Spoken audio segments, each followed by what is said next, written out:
Hey, how's it going, fight fans? Welcome to mindforcombat. If you're new to the channel, my name's Rohan, and this is my platform where I do fight sports related content. If you're new here, why don't you help me grow my platform? All you have to do is subscribe to the channel, like the video if you like it, maybe hit that bell icon so you get notified every time I upload a video. With that said, in this video, I'm going to be carrying on my series looking at the biggest threats to champions in their divisions to their championship reigns. So if you haven't already, please go and watch my video on Wai Zhang and the biggest threats to her championship reign. With that said, let's get into this video. Now, this is an interesting one because Henry Cejudo, whilst he's next scheduled to fight Jose Aldo in what is a terrible fight, and actually my good friend Eric from Taylor the Tape done a great video talking about why this fight shouldn't be happening. So if you will probably find him down in the comment section below. Go on his channel, subscribe to his channel and check out that video. It's a great video.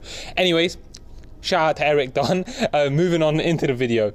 So firstly, let's start off with Corey Sandhagen.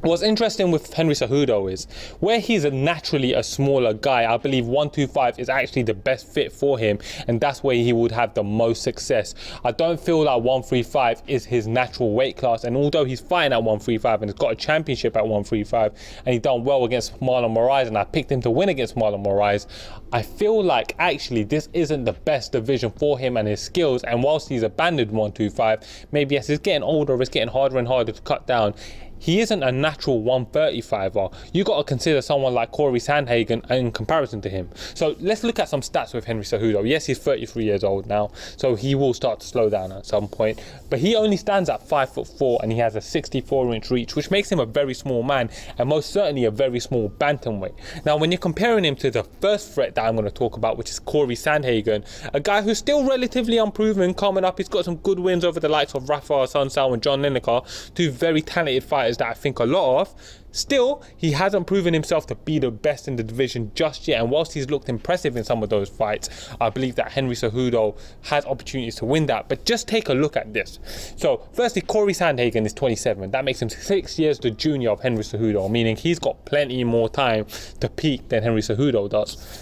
Now, this is where it gets interesting. He has a 7-inch height advantage over Henry Cejudo. He stands at 5'11", making him 7 inches taller than Cejudo. How would Cejudo navigate that? He's also got a 71-inch reach. Henry Cejudo has a 64-inch reach. That's a 7-inch reach advantage. That's a massive size difference there. And with that size difference, considering he is such a well-rounded guy with a talented, well-rounded game, and he is a guy who's got good grappling. Yes, he's not on Henry Cejudo's level, but he's a talented grappler and he's a talented striker. With that size advantage, with that youth, the longer this fight takes to happen, you've got to consider that he is a true threat to Henry Cejudo. And I struggle to see it any other way. He is most certainly a true threat to Henry Cejudo. So Corey Sandhagen is one of my 3 threats to Henry Cejudo right now. Moving on, we got a veteran welterweight who's been in the UFC for a long time and he's been doing his thing for a long time, but he's still only 30 years old. And I'm speaking about none other than Aljamain Sterling, who since being brutally KO'd by Marlon Moraes has rebounded with 4 victories and has looked absolutely incredible. Aljamain Sterling has a professional record of 18 wins and 3 losses, and much like Sandhagen, he enjoys a nice bit of size advantage over Henry Cejudo. He stands at 5'7", 3 inches taller, and also has a 71-inch reach, which also gives him a 7-inch reach advantage over Henry Cejudo. Now, what's interesting is that Aljamain Sterling has also fought at featherweight. Now, he's a big guy compared to Cejudo, and he would have a nice size advantage over Cejudo coming into that fight. Although I don't think Aljamain Sterling's got the best stand-up in the world, and I don't believe that he's the best grappler in the world, especially when you're comparing him to Cejudo. He's an incredibly well-rounded and talented guy with good stand-up and with good durability and with good wrestling and with great Brazilian Jiu-Jitsu, and I believe that he's a very talented fighter, great conditioning. He's not someone like Marlon Moraes who's going to look great for a round and then completely gas out. This is someone who's supremely conditioned at the top of the game and is just so capable of doing it all. He's well-rounded, he's big, he's young, he's strong. If you're looking at the threats to Henry Cejudo, you have to consider Aljamain Sterling as one of the biggest threats that Henry Cejudo has to his championship reign right now. Moving on, the number 1 threat I see for Henry Cejudo, and a guy that I would pick over every single fighter in the bantamweight division right now, is none other than the Russian standout Peter Yan. Peter Yan is an incredible talent. Still only 27 years old, making him 6 years younger than Henry Cejudo.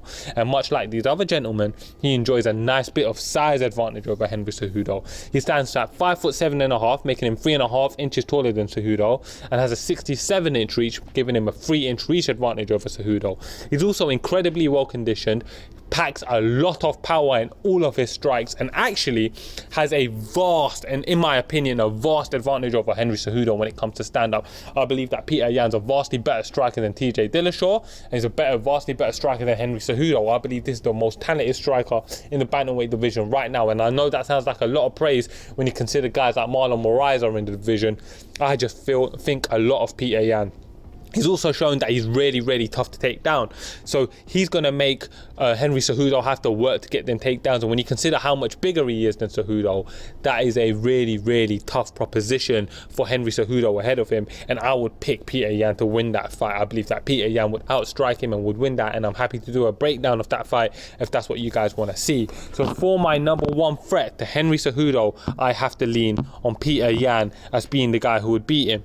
What's interesting about all of this is that, of course, Henry Cejudo is such a talented guy, you cannot write him off. But guys, I'm very interested to know who you guys' threats are for Henry Cejudo. Let me know what you think about my thoughts on this subject, and let me know what you thought about the threats that I've proposed for Henry Cejudo. Also, let me know if you think I'm giving Peter Yan a bit too much credit, because I think the world of that guy, and I believe that he's going to do some really big things. Anyways, I hope you guys enjoyed watching. If you're new to the channel, remember to comment below, share out the video, subscribe to the channel, all that jazz.